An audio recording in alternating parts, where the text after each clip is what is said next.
El Señor esté con ustedes y con tu espíritu. Lectura del Santo Evangelio según San Mateo. Gloria a ti, Señor.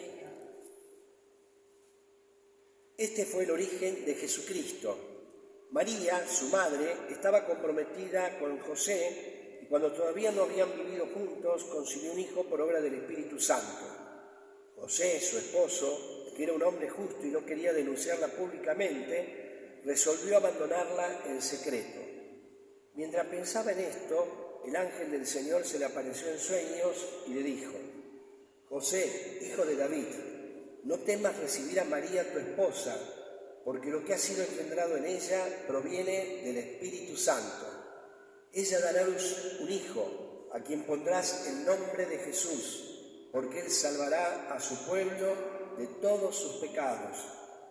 Todo esto sucedió para que se cumpliera lo que el Señor había anunciado por el profeta: la Virgen concebirá y dará a luz un hijo, a quien pondrán el nombre de Emmanuel, que traducido significa Dios con nosotros. Al despertar, José hizo lo que el ángel del Señor le había ordenado, llevó a María a su casa. Muy bien. Palabra del Señor. Gloria a ti, Señor. Muy bien. Bueno, podemos ahora sí usar la hojita. ¿Se acuerdan que decíamos que cuando los lectores proclaman la palabra de Dios, conviene, según la liturgia, según dicen los especialistas en liturgia, no leer la hojita, sino escuchar, porque es una proclama de la palabra de Dios. Por eso el que lee la lectura, que lo hicieron muy bien, creo que hoy, cuando termina la lectura no es, veo que se dice, es palabra de Dios, no, o esta es palabra de Dios, no, palabra de Dios, como se dice acá, como está en la hojita, palabra de Dios, porque la palabra de Dios es el texto con el que proclama, por eso es proclamación viva. Y entonces por eso la escuchamos, porque Dios nos habla a través del que proclama. Y como decía San Pablo VI, que la palabra de Dios tiene una fuerza propia eficaz, ¿no?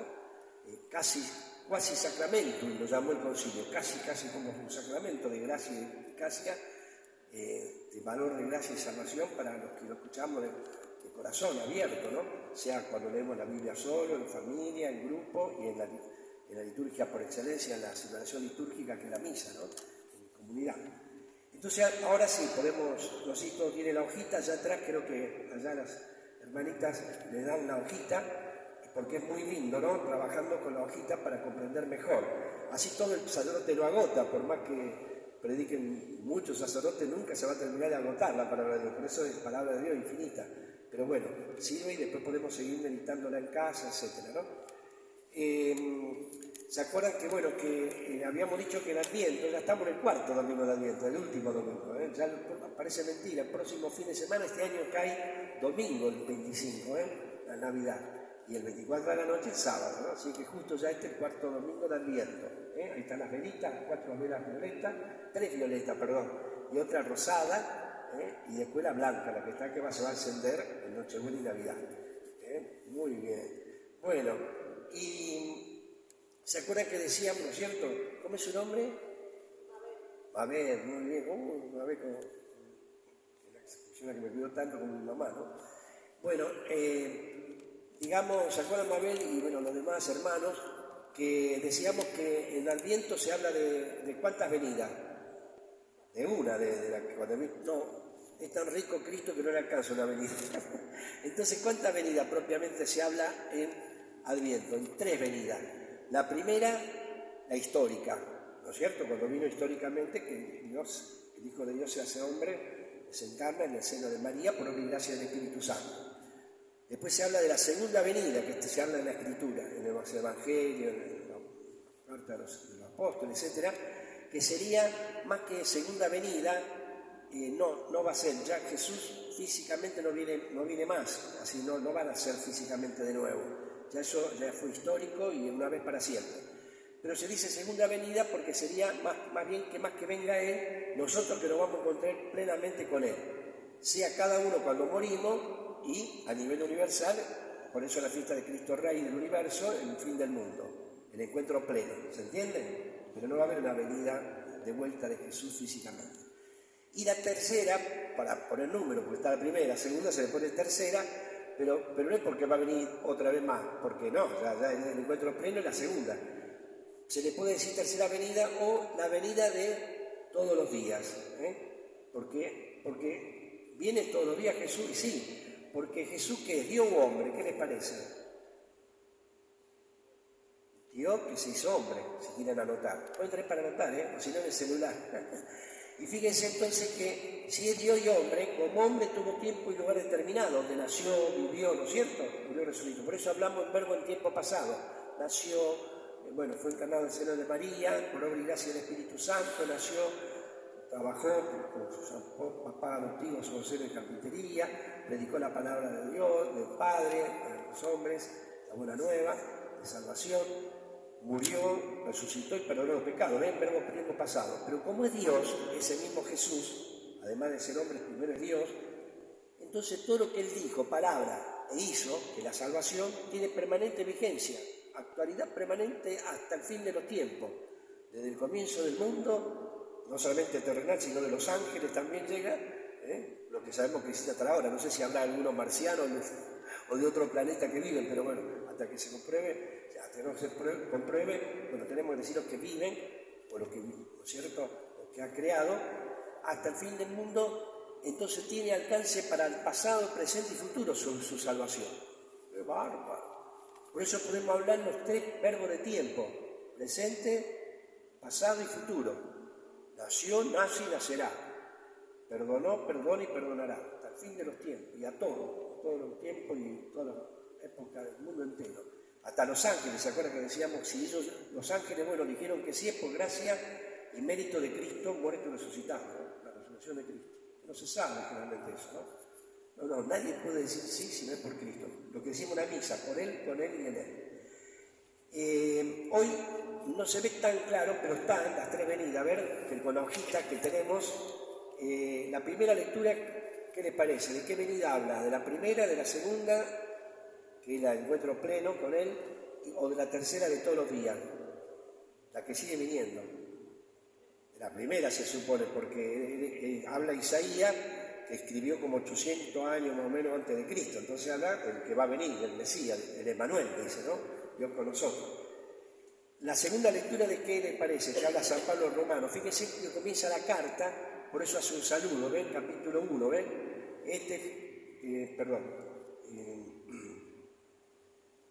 Capítulo 1 de San Pablo a los Romanos, versículo 1 al 7, ven bien los primeros versículos.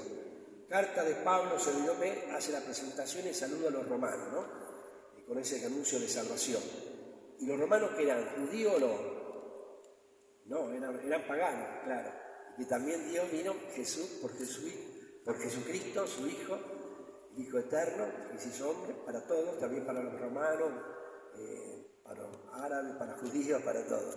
Muy bien. Y esta lectura, ¿de qué venida habla? ¿De la primera, de la segunda o de la tercera? ¿O de la de todos los días? Y propiamente la de todos los días, porque Él está anunciando la salvación que ya está. A Dios que trajo por Jesucristo la salvación, así que le invita a que se abran a la gracia del Señor, porque también para ello ha venido la salvación. Entonces le está invitando a que ahora ya aprovechen, porque ya la salvación ya está dada. Ya la hizo Cristo históricamente cuando muere y resucita. ¿Se entiende? Gloriosamente. San Pablo habla después, ¿no es cierto?, de la resurrección gloriosa de Cristo y su triunfo sobre el pecado y la muerte, ¿no? Y la ley también dice, pero no la ley en sí misma, sino la ley como legalismo, ¿no? Y el Evangelio, ¿de qué venida habla? Entonces, de la primera, de todos los días, y de alguna manera también la segunda prepara para que estemos bien salvados, santificados a la llegada del Salvador. Así que de alguna manera también se puede entender que en la segunda lectura está la segunda venida, el encuentro pleno, más que venga Él con el Señor, pero para eso le pide que lo reciban la gracia de Dios para ser santos, ve que le llama que sean santos para el encuentro pleno, cuando nosotros tengamos que encontrarnos plenamente ya en la gloria celestial. Y el Evangelio de la primera, de vuelta, ¿no es cierto? Fíjense, hoy es muy interesante, cada domingo y cada liturgia, ¿no? Fíjense que la primera está este episodio del profeta Isaías, que le dice a Ahaz era el rey de la zona de Judá, que le pida a Dios un signo de parte del Señor, porque veo como en esos tiempos, nosotros ahora decimos esta guerra de Rusia y Ucrania, era todo el tiempo guerra, porque era siempre cada país queriendo colonizar a otro, apoderarse de tierra, tremendo, todo el tiempo estaban en guerra. Yo no sé si dormían vestidos de soldados, porque era siempre guerra. Por eso uno dice ahora, pero ¿cómo habrá sido antes? Todo el tiempo. Lo que pasa es que no tenían los misiles de ahora, pero en cuanto a guerrero y a todo era mucho peor. Y entonces tenían el peligro de que venga a Siria a atacar a Judá, a Jerusalén. Y entonces Isaías, el profeta, le dice, pide un signo a Dios. Y él, fíjense que esto se llama como la picardía argentina, que le decimos, la picardía, porque él, claro, yo tampoco lo entendía, dice, claro, me llamó la atención que si Isaías se pusiera mal, porque dice, no le voy a pedir un signo, no lo voy a tentar a Dios. Claro, parece muy bueno que no quiere como forzar a Dios que le dé un signo, y no, está escondiendo una actitud de ¿qué? De autosuficiencia, suficiente auto, en griego auto significa a sí mismo. Él no quiere pedirle a Dios que lo ayude. Él piensa que con su sola fuerza humana, con su ejército, sus armas, puede vencer a Siria. Y lo destruye, a Siria después lo atacan, muere acá, todos los reyes, todos los habitantes, muchos mueren. Entonces, escondido, ¿ve? Claro, él aparece como tan bueno, tan fiel a Dios, que dice, no lo quiero tentar a Dios, pero no, es infiel. Es lo que llamamos hoy día el secularismo, que creemos, secularismo, que para mí la definición que más me gusta y que saco para enseñar es de San Pablo VI, ahora declarado santo, que habla en el documento, uno de los más importantes de estos siglos, como dijo un obispo amigo, que es la evangelización del mundo contemporáneo, se lo recomiendo, de Pablo VI. En latín se dice Evangelium, Evangelii, con do i, termina Evangelii Nuntiandi. Escrito está Nuntiandi, nosotros la tela usamos en el seminario, la aprendemos como C, Nuntiandi, pero mismo, Nuntiandi, sobre el anuncio del Evangelio. Y ahí el Papa, justamente en uno creo que 55 al 57, por esos números, habla del gran fenómeno del mundo contemporáneo. En el año 75 sacó el documento, miren qué visionario de Dios, ¿no? Dice, el gran fenómeno del mundo contemporáneo es el secularismo ateo. ¡Qué bárbaro! ¿Y cómo vino a Argentina? Y yo no sé en otros países, pero bueno, esto no es nuevo, pero más se arrasó también en Argentina, más se dio en estos últimos años, y también en otros países también, cada vez más, ¿no? No solamente los pañuelos verdes, otras cosas, aborto, bueno, matrimonio igualitario, tantas cosas, ¿no? El no tener en cuenta a Dios. Fíjense la Navidad, veo que hay un canal que están dando películas de Navidad todos los días. Y yo, bueno, como son más o menos sanas, qué sé yo, pero por ahí vi una parejita de varones gay en la fiesta de Navidad. Y después todo el arbolito. Hoy casi ni está el Papá Noel, casi está centrado mal en el arbolito, si ustedes se fijan. Y en Argentina, pero parece que también en los canales. El arbolito no sé si pone el Papá Noel. Ahora el arbolito, pero el arbolito le pone una estrella, pero el pesebre Jesús no aparece. ¿Cómo infiltran esa cultura, no? Eso sí que es una inculturación, meterse en la cultura, pero dañando, ¿no? Toda nuestra religiosidad, son bravos, ¿no? Y nosotros también, no es echar la culpa a los de afuera, ¿no? En un sentido a veces también no religioso. Bueno, esto es un poco el secularismo. El Papa Pablo VI define el secularismo diciendo que está en la secularidad o secularización, que no es como si fuera mala palabra, que no está mal, que consiste en el legítimo derecho que tienen la ciencia, la disciplina, la realidad de este mundo, de regirse bajo ciertas leyes propias. Por ejemplo, la familia tiene las leyes propias de lo que es una familia, la educación, la escuela, la política. Pero dice con una cierta autonomía, dice el Papa.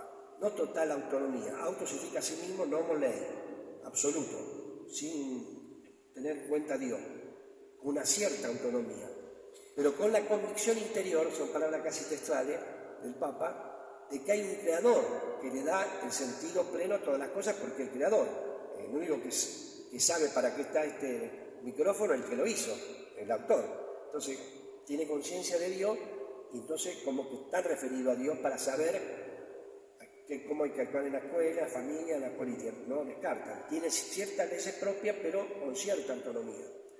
En cambio, el secularismo ve la exageración de la palabra, ismo, a veces la exageración de una palabra. Como la raza es buena, porque habla de las distintas razas, lengua, colores, de las personas, costumbres, pero el racismo ve la discriminación de la raza, ve el ismo, a veces significa la exageración de la palabra.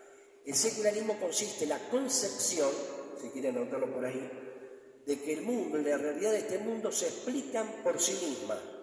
No se necesita recurrir a Dios. ¿Vieron lo que está pasando hoy? Que no es de hoy, hace unos días, ¿no? Hace bastante, pero cada vez más. No se necesita recurrir a Dios. Dios llega a ser, dice el Papa Pablo VI, en el año 1975, el 8 de diciembre, día de la Virgen Inmaculada, sacó el documento, Dios llega a ser superfluo. Mirá, no lo necesitamos, hay que sacarlo. Y hasta, la otra palabra, yo creo que si lo hubiera puesto a estudiar no lo hubiera sacado nunca. Son los genios de Dios, ¿no? Como tantos papas y santos, ¿no?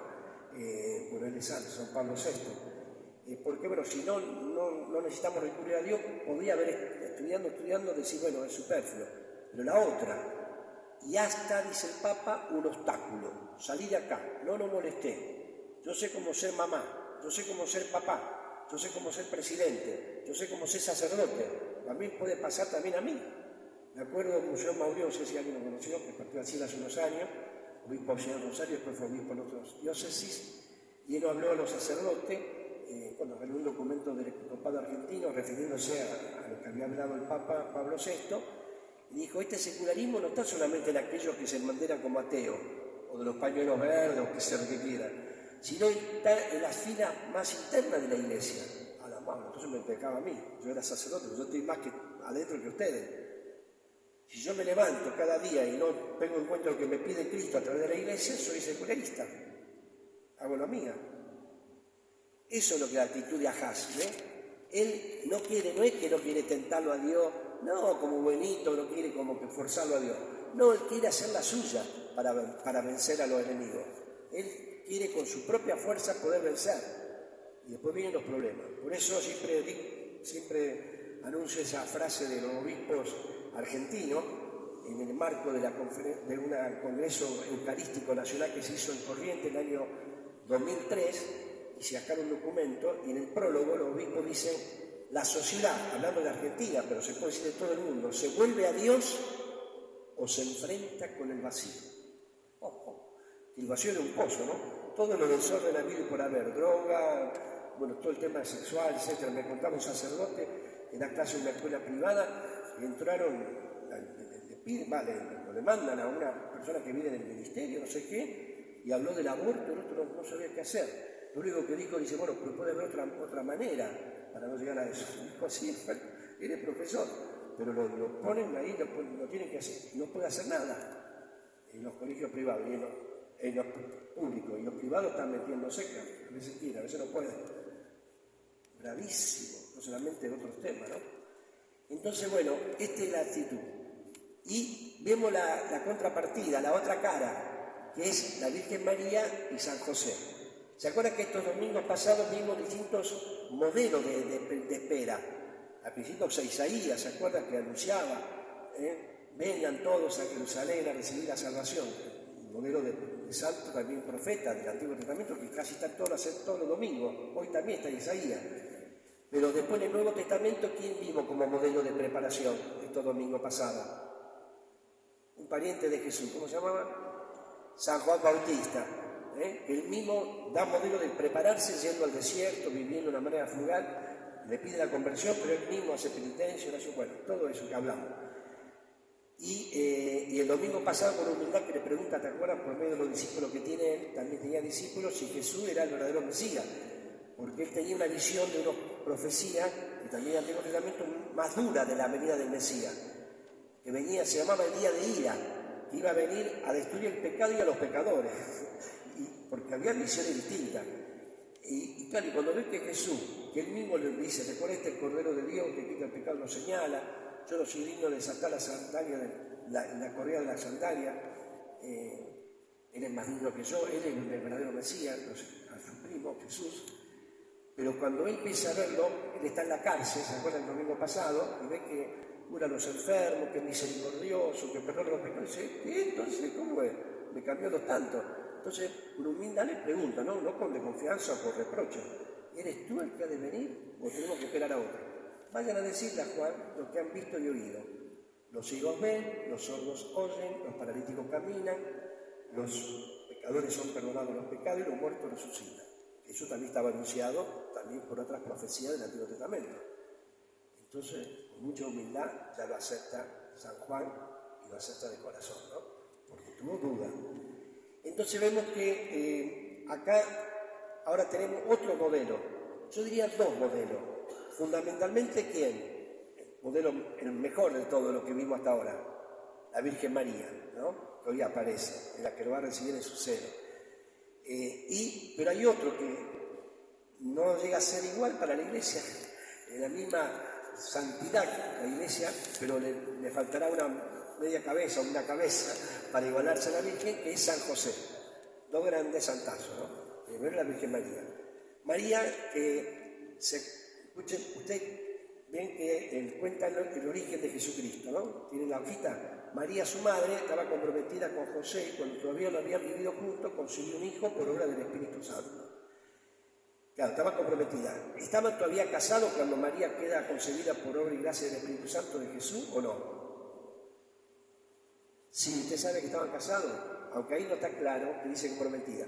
Era un casamiento ya legal, ya estaba confirmado, no sé si era el sumo sacerdote que confirmaba el casamiento de forma legal, con un sellado que estaba casado. Pero en la costumbre judía, antes de convivir, tardaban más o menos un año. Cada uno vivía en la casa de su familia. Y después de pasar ese año sí hacían la boda. Una fiesta que duraba días enteros, bueno, extraordinario. Yo soy hijo de árabe, yo sé que la fiesta árabe también, las bodas eran largas, pero esto duraban días. Entonces, en el tiempo ese, entre estar casado por derecho, ¿no? Porque estaba ya con el derecho de aquel que tenía la autoridad, creo que era el sumo sacerdote, ¿no? Y en el momento de convivir, ahí queda embarazada. Entonces, claro, acá parece como que San José dice, ¿qué pasó acá? Dicen algunos textos, he visto algunos autores que se podía convivir, pero la costumbre era que normalmente era que no convivían hasta más o menos un año. Miren ustedes, ¿no? En ese lapso de tiempo que no tenían intimidad, queda embarazada. Entonces, hay dos explicaciones, yo me quedo con la primera, que es, lo escuché también el padre de Moratti, argentino, que es biblista, que dice, entonces, claro, José no lo puede entender, porque habrá visto que era tan santa, tan buena su esposa, pero bueno, queda embarazada. Entonces, ¿qué hace? Mire qué bárbaro, ¿no? Qué modelo de preparación a recibir al Salvador, con la actitud que tiene. Por eso dice José que era justo, pero no justicia humana, ¿no? Yo te doy según lo que me da, sino la justicia de Dios, de amor, de misericordia. En vez de denunciarla, que era la misión que tenían, porque si se declaraba que estaba embarazada, fuera del matrimonio era adulterio, pues ya estaba casada. Por eso le dice el ángel, no temas de recibir a María tu esposa, ya es esposa por derecho, aunque de hecho todavía no conviven. ¿Se entiende? ¡Qué bárbaro! Entonces, él no la ama tanto y no puede pensar que le haya hecho eso, que en vez de denunciarla, que es la misión que tenían, ¿y qué hacían con era declarada adúltera? La llevaban fuera de la ciudad, la apedreaban, hasta matarla normalmente. No, la va a abandonar en secreto. Y ahí donde el ángel aparece como en sueño, siempre en su simbología de que los mensajeros de Dios hablan a veces en sueños, en visiones, más allá de que haya sido así, pero que bueno, que le dice, no temas, José, de recibir a María, tu esposa, porque lo que ha tenido ellos su seno no es por obra de hombre, sino por obra del Espíritu Santo. Qué bárbaro, ¿no? Pero miren la actitud de los dos se juegan. María, porque fíjense que podía ser declarada adúltera. Claro, si la denunciaba, que podía tener, ya era la posibilidad, la iba a morir. Y sin embargo le dice al ángel, cuando sabe que es por obra de Dios, he aquí la esclava del Señor. Nada que ver con Ahaz. No, no le pido ningún signo. Es así, se habla el signo del Emmanuel. ¿Se entiende la diferencia? El bárbaro. He aquí la esclava del Señor. Hágase en mí según tu palabra, tu designio, que es el signo este grande de Emmanuel. ¿Está bien? Al revés de Ahaz, el rey que no quiere. Pero no porque es bueno y no quiere, insistir a Dios, pedirle algo de más. No, él porque quiere la autosuficiencia. En cambio la Virgen no. Yo soy la esclava del Señor. Yo no quiero hacer nada por mí misma. ¿Se entiende que bárbaro? Se juega la vida la Virgen. No sabemos el alcance que tiene esa decisión de la Virgen, ¿no? Hasta uno que comprenderla. Y José lo mismo, porque yo pienso, si él lo hubiera abandonado en secreto, hubiera pasado que él tuvo intimidad y la abandona. Y queda mal. ¿Cómo la abandonó si tuvo intimidad? Porque parece que podían tener, pero tenía que jugarse y llevarla a la casa, lo que sea.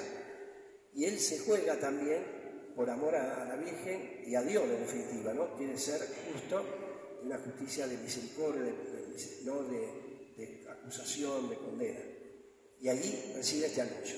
Hay otra explicación que dice que José no es que no sabe que ha tenido una intimidad y que está embarazada por alguien, sino que él sabe que está ya embarazada por Dios, por la obra de Dios, no sabe propiamente que el que tiene su seno es Dios, pero que es obra de Dios, y entonces no quiere interrumpir en la hora que Dios le ha llamado a su esposa. Entonces quiere retirarse para que Dios haga su misión con María, su esposa. Y el ángel dice, no, vos tenés que ayudar también, y acá estoy. Pero yo me quedo, porque no está claro acá eso, que sea tan claro de que él sabe que está, no dice nada claro, que él sabe que su esposa ha sido engendrada por la gracia del Espíritu Santo. Así que me quedo con esta versión, en la que se ve, va a la letra, de que él queda asombrado, digo así que en shock. Y bueno, entonces en vez de repudiarla, porque dice que si no tenía que repudiarla, no la quiere abandonar en secreto. Si los dos se juegan, ¿qué modelo de preparación para recibir al Salvador? ¿Cuántas situaciones a veces de injusticia, cuántas situaciones que el Señor me está pidiendo, bueno, ¿me va a recibir o va a estar en otras cosas? En negocios turbios o en esto que te llama la atención de hacer algo que esté mal, en todos los temas, de materia de política, de economía, de familia, de sexo, de lo que usted quiera. O me recibís, que traigo la salvación, como dijo San Pablo. Bueno, ellos se jugaron, ¿no? Se abrieron al gran Emmanuel, Dios con nosotros. Bueno, que nosotros tengamos esta gracia también de que sin dejar de estar tentado permanentemente, porque Jesús mismo fue tentado, porque las tentaciones son buenas o malas. ¿Qué les parece? Son malas, parece, pero no son ni buenas ni malas. Son tentaciones, no las podemos evitar. Lo que dijimos, de cualquier tema que sea, de justicia, de robo, de sexo, de familia, de infidelidades, de esto, de todo lo que ustedes quieran, de droga, de todo lo que es dinero. El tema es imitamos a Jesús que venció las tentaciones. Él nos dice, yo lo ayudo, si se abren a mi signo, como Salvador. María y José nos enseñan, son los más perfectos modelos, empezando con la Virgen María, que se jugó la vida, diciendo, he aquí la esclava del Señor, hágase en mí según tu palabra. Y José también, cuando sabe, entonces se da cuenta que acá aparece como un sueño que le habla el ángel. Siempre aparecen los ángeles como mediadores del mensaje de Dios, más allá de cómo haya sido, pero descubre que no le engañó, acá estoy, pase lo que pase. Y miren que pasaron, ¿se acuerdan? Que van a Belén, después a Egipto, se escapan. Pero así, ¿no? Qué hermoso para nosotros poder recibir al Señor, pase lo que nos pase, hasta dar la vida, que así sea.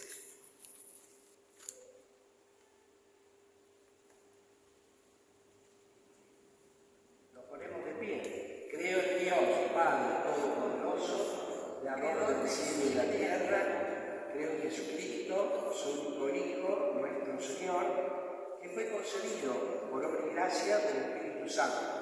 Nació de Santa María Virgen, padeció bajo el poder de Poncio Pilato, fue crucificado, muerto y sepultado, descendió a los infiernos, al tercer día resucitó de entre los muertos, subió a los cielos y está sentado a la derecha de Dios Padre Todopoderoso. Desde allí ha de venir a juzgar a vivos y muertos. Creo en el Espíritu Santo, la Santa Iglesia Católica, la comunión de los santos, el perdón de los pecados, la resurrección de la carne, la vida eterna. Amén. A cada intención pedimos: con María te esperamos, ven Señor Jesús. Con María te esperamos, ven Señor Jesús. Por la Iglesia, para que pueda dar a luz a Jesucristo en los países donde los cristianos son perseguidos, oremos. Con María te esperamos, ven Señor Jesús. Por nuestro país, para que se incremente la justicia social y la solidaridad, oremos. Con María te esperamos, ven Señor Jesús.